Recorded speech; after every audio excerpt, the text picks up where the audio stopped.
Hello दोस्तों, welcome. आज हम किसी बहुत ही पावरफुल चीज के बारे में बात करने वाले हैं।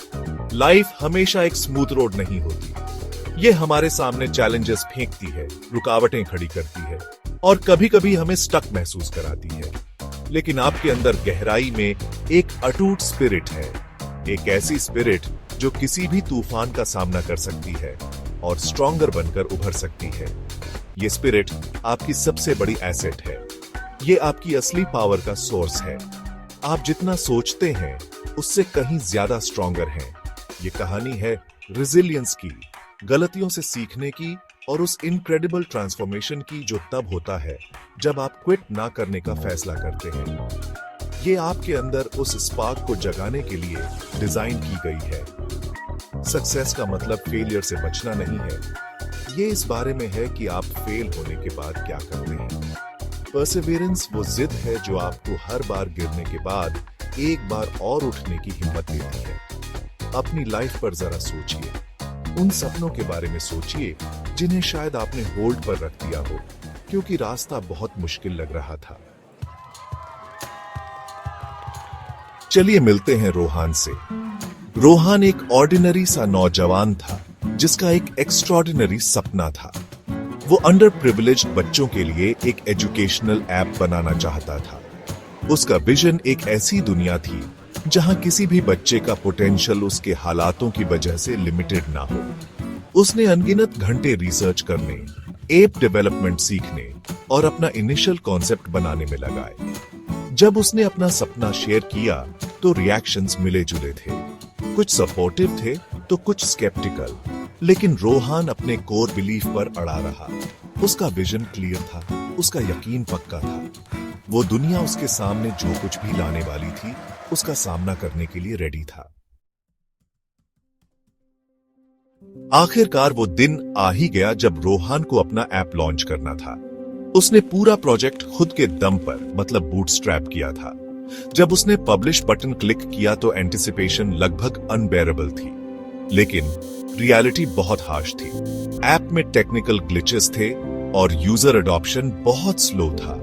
फीडबैक ज्यादातर क्रिटिकल था। रोहान पर इसका इमोशनल टोल बहुत ज्यादा था। सेल्फ डाउट उसके दिल को घेरने लगा। उसे बहुत ज्यादा अकेलापन महसूस होने लगा। जिस सपने को उसने इतने जोश से शेयर किया था वो अब शर्मिंदगी की वजह लगने लगा। आगे का रास्ता नाकामी और अकेलेपन के घने कोहरे में डूबा हुआ लग रहा था। क्विट करने का टेम्पटेशन रोहान के दिमाग में एक कांस्टेंट परेशान करने वाली आवाज बन गया। उसकी फाइनेंशियल सिचुएशन और खराब हो गई। एक स्टेबल जॉब की जरूरत अर्जेंट हो गई। सोशल मीडिया पर दूसरों की सक्सेस देखकर अपनी फेलियर्स और ज्यादा चुभने लगी। उसने सीरियसली अपने सपने को छोड़ने का मन बना लिया था। जिस स्पार्क ने उसे आगे बढ़ाया था वो अब बस एक हल्की सी चिंगारी रह गई थी। हार मान लेना ही एकमात्र रैशनल ऑप्शन लग रहा था। सपना जैसे मर चुका था। जब रोहान हार मानने ही वाला था तभी उम्मीद की एक किरण दिखाई दी। एक यंग स्टूडेंट का ईमेल आया जिसने ऐप यूज किया था। उसने एक इश्यू बताया, लेकिन यह भी शेयर किया कि ऐप ने उसकी कैसे हेल्प की। पोटेंशियल इंपैक्ट का यह छोटा सा सबूत सूखे रेगिस्तान में पानी की एक बूंद जैसा था। रोहान ने अपने इनिशियल मिशन स्टेटमेंट को फिर से देखा। उसे एजुकेशन को एक्सेसिबल बनाने की अपनी गहरी इच्छा याद आई। इस मकसद से दोबारा जुड़ने पर उसके अंदर कुछ हलचल हुई। उसने एक बार और ट्राई करने का फैसला किया।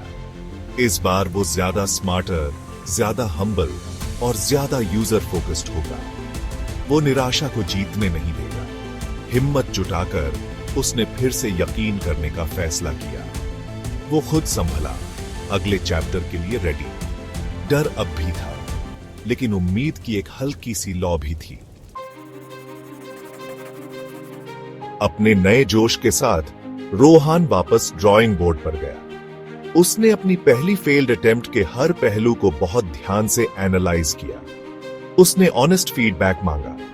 ये फेज कुछ पुरानी बातें भुलाने और नई बातें सीखने का था।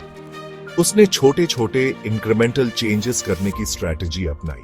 हर छोटे इंप्रूवमेंट को एक जीत की तरह ट्रीट किया गया।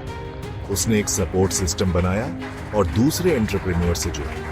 अपने चैलेंजेस शेयर करने से सफर कम अकेला लगने लगा। उसने रास्ते में मिलने वाली छोटी छोटी जीतों को सेलिब्रेट करना सीखा। रास्ता अभी भी लंबा था, लेकिन वो आगे बढ़ रहा था, एक एक कदम मजबूती से। महीनों की मेहनत के बाद ऐप का नया वर्जन लॉन्च करने का दिन आया। प्रोडक्ट पहले से कहीं ज्यादा बेहतर था। इनिशियल रिस्पॉन्स थोड़ा होपफुल था, फिर पॉजिटिव हो गया। यूजर्स को ऐप आसान और एंगेजिंग लगा। पॉजिटिव रिव्यूज आने लगे। डाउनलोड नंबर्स तेजी से बढ़ने लगे। ऐप को सीरियस ट्रैक्शन मिला। उसे तारीफें और मीडिया अटेंशन मिलने लगी। जिस इंपैक्ट का उसने सपना देखा था, वो अब रियलिटी बन रहा था। सक्सेस का स्वाद वाकई बहुत मीठा था। रोहन ने अपने सफर पर सोचा और महसूस किया कि फेलियर्स उसकी सक्सेस स्टोरी का अहम हिस्सा थे। रोहन की कहानी कोई अकेली मिसाल नहीं है। बहुत से लोग जो कमाल की चीजें अचीव करते हैं, उन्हें बड़े चैलेंजेस और बुरी तरह फेल होने का सामना करना पड़ता है, फिर भी वो लगे रहते हैं। फेलियर अक्सर सबसे अच्छा टीचर होता है। अपने सपनों पर मजबूती से यकीन करो। फेलियर को सीखने का एक मौका समझो। लगे रहो, सपोर्ट ढूंढो और अपना नेटवर्क बनाओ। कभी उम्मीद मत हारना। आपके चैलेंजेस असली और वैलिड हैं। अपने अंदर की उस अटूट स्पिरिट की पावर को याद रखना। चलते रहो, ट्राई करते रहो और खुद पर और अपने विजन पर यकीन रखो।